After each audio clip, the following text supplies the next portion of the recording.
দেখলে হঠাৎ করে মনে হবে এটি কোনো বিলাসবহুল এসি বাস।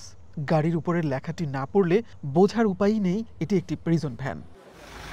বাংলাদেশে সাধারণত মুড়ির টিন মার্কা প্রিজন ভ্যান দেখা যায়, সেটির তুলনায় এটিকে রাজকীয় প্রিজন ভ্যান বলাটা বেশি বলা হবে না। আন্তর্জাতিক অপরাধ ট্রাইব্যুনালে বুধবার অভিযুক্ত সেনা কর্মকর্তাদের নিয়ে আসা এই এসি প্রিজন ভ্যান এখন দেশব্যাপী আলোচনার বিষয়। 5 আগস্টের পর আওয়ামী লীগ সরকারের সময়কার প্রধান বিচারপতি থেকে শুরু করে মন্ত্রী, পুলিশের আইজি ও ঊর্ধ্বতন আরও অনেকের বিচার চলছে, কিন্তু কারাগার থেকে আদালতে তাদের আনা নেয়া করা হয় সাধারণ প্রিজন ভ্যানে। এই অবস্থায় অভিযুক্ত সেনা কর্মকর্তাদের জন্য বিশেষ প্রিজন ভ্যান সার্ভিস নিয়ে ব্যাপক চাঞ্চল্য তৈরি হয়। সকাল 6:45 থেকে শুরু করে 10টা পর্যন্ত এই সোয়া 3 ঘন্টা প্রিজন ভ্যানটি ট্রাইব্যুনাল প্রাঙ্গণে ছিল। ওই ফাঁকে প্রিজন ভ্যানের চালক ও সহকারীর সাথে আমাদের কথা হয়।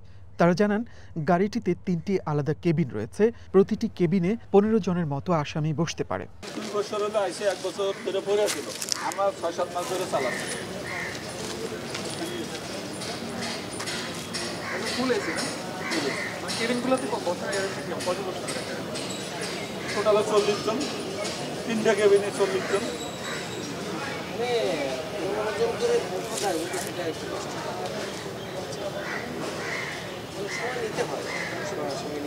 শুনানির পর অভিযুক্ত সেনা কর্মকর্তাদের প্রিজন ভ্যানে তোলার পর দেখা যায় তারা আলাদা আলাদা কেবিনে গিয়ে বসছেন। ততক্ষণে গাড়ির এসি চালু করে দেওয়া হয়েছে। বয়স্ক, অসুস্থ অনেক সাবেক ভিআইপি, ভিভিআইপিকে যেখানে সাধারণ প্রিজন ভ্যানে আনা নেওয়া হয়েছিল, সেখানে হঠাৎ করে অভিযুক্ত সেনা কর্মকর্তাদের জন্য কেন এই ভিভিআইপি আসামির মর্যাদা, এমন প্রশ্ন উঠেছে বিভিন্ন মহলে।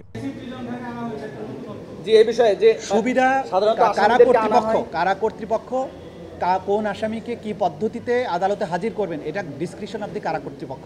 এই ব্যাপারে আমাদের কিছুই বলার নেই।